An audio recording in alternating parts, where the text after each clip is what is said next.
Masih bersama saya Ibnu Fadil, pemirsa Anda kembali menyaksikan 3 berita utama Kaltim hari ini. Warga Lok Bahu Sungai Kunjang, Samarinda diliputi kepanikan menyusul pergerakan tanah yang menyebabkan rumah mereka rusak.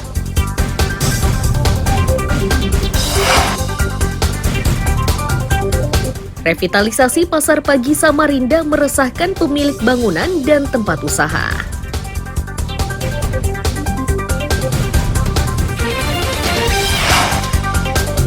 Sepanjang tahun 2023, angka kriminalitas di berbagai daerah di Kalimantan Timur dan Kalimantan Utara masih tinggi.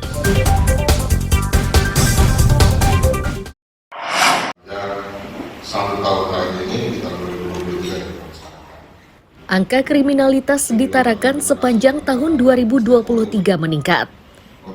Itu diungkap Kapolres AKBP Ronaldo Maradona saat menyampaikan laporan kerja pada Minggu 31 Desember 2023. Dari ratusan perkara yang ditangani, lebih 100 perkara diselesaikan melalui penyelesaian bersama atau restoratif justice.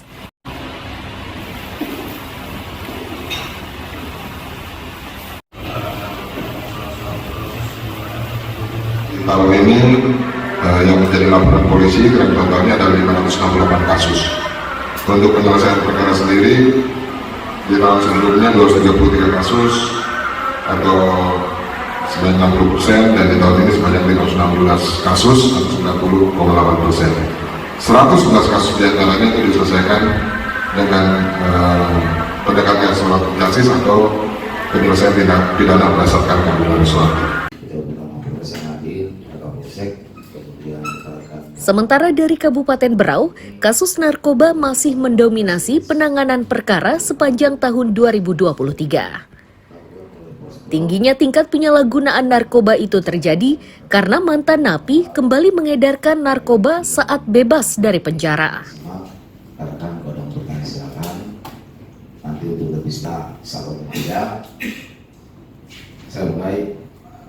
Memang kita akui, kita akan maksimalkan karena ini sementara baru pengungkapan polsek aja sudah 8. Jadi nanti insya Allah untuk kedepannya ini kita backup dari Polres juga.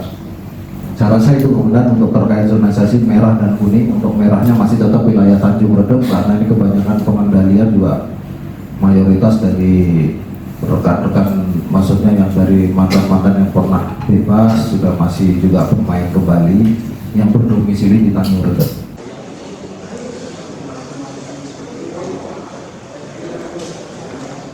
Di Kutai Timur, kasus paling menonjol adalah pencurian pemberatan. Selain itu juga terdapat kasus kayu ilegal, minyak ilegal, korupsi, dan curanmor. Tim Liputan melaporkan dari berbagai daerah di Kalimantan Timur dan Kaltara.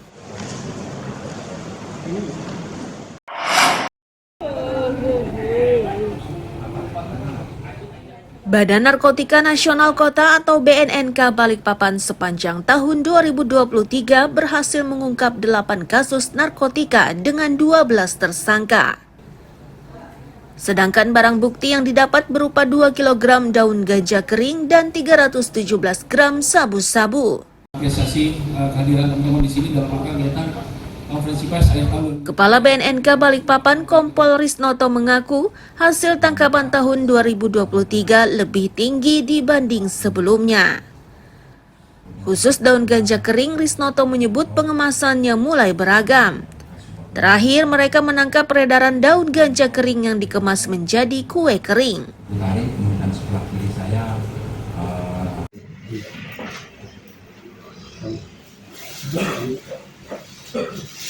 memang ada untuk di tahun 2023 dibandingkan 2022 ada peningkatan pengungkapan kasus kejahatan narkotika, yaitu yang di tahun 2022 itu 6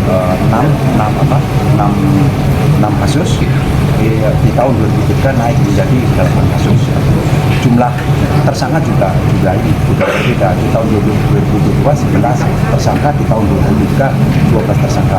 Jumlah berkas perkaranya include dengan tersangka sama juga. Berkas perkaranya naik menjadi 12 berkas perkara. Kasus pengungkapan yang menonjol apa, Pak? Untuk kasus pengungkapan menonjol di tahun 2023 ini kasus ganja atau coba. Kalau di tahun 2003 ganja cair. Papan itu kami menerima layanan konsultasi ataupun lapor diri di awal. BNNK menghimbau warga agar tidak ragu melapor jika mengetahui, mendengar, atau melihat transaksi dan penyalahgunaan narkotika. Amir Hamzah dan Riani Mantini melaporkan dari Balikpapan. Rawat inap. Untuk rujukan rehabilitasi rawat inap itu bisa di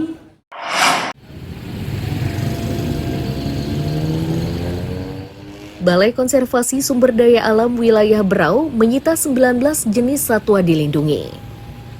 Satwa tersebut berupa owa Kalimantan, lutung kelabu, kera ekor panjang, bayi orang utan, beruang madu, binturong, kukang, terenggiling, dan ular sanca kembang. Jumlah terbanyak diamankan adalah spesies kera ekor panjang sebanyak 6 ekor.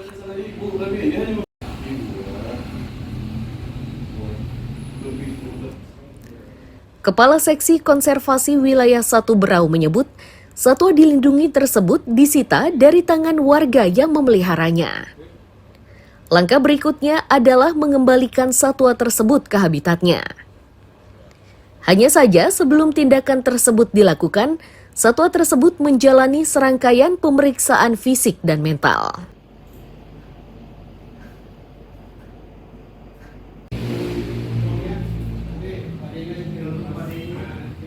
Memang satwa-satwa dilindungi yang diserahkan ke pihak BKSDA sebelumnya kita periksa dulu kesehatannya, kemampuan fisik dan mentalnya untuk bisa dilepaskan ke alam.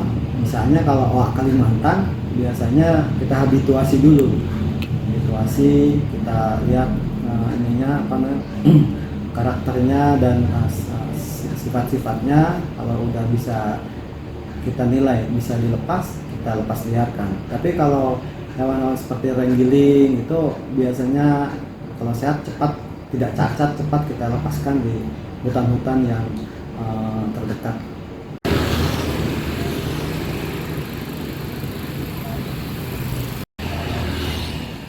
BKSDA berharap kedepannya warga tidak ada lagi yang memelihara satwa dilindungi karena ancaman hukumannya cukup berat, yakni 5 tahun penjara dan denda 100 juta rupiah. Miko Gusti melaporkan dari Kabupaten Berau.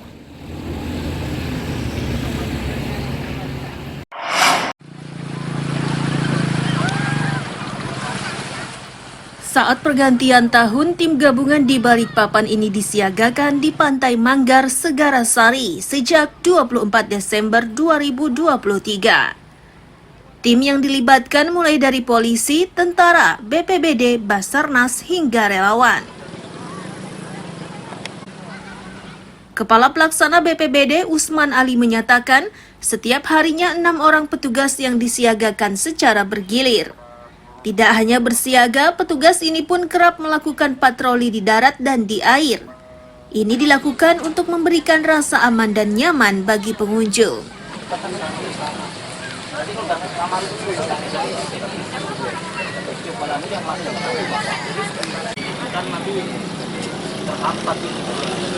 Natal ini sesuai arahan dari pimpinan daerah, Pak Wali Kota, bahwa kita melakukan pengamanan khususnya Pantai Manggar dan beberapa pantai lainnya untuk kita bersiaga, mengamati masyarakat, mengingatkan masyarakat untuk berhati-hati dalam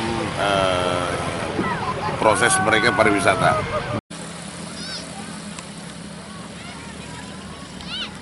Objek wisata yang letaknya di Balikpapan Timur tersebut menjadi perhatian serius karena merupakan salah satu kawasan yang paling banyak dikunjungi saat hari besar termasuk Natal dan Tahun Baru.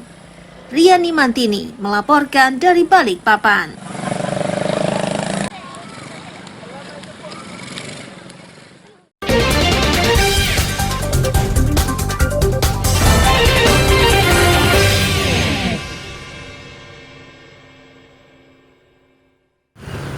Pemirsa, berita tadi menjadi akhir kebersamaan kita pada pagi hari ini. Saya Ibnu Fadil dan tim redaksi pamit undur diri. Selamat pagi, salam sejahtera, dan sampai jumpa.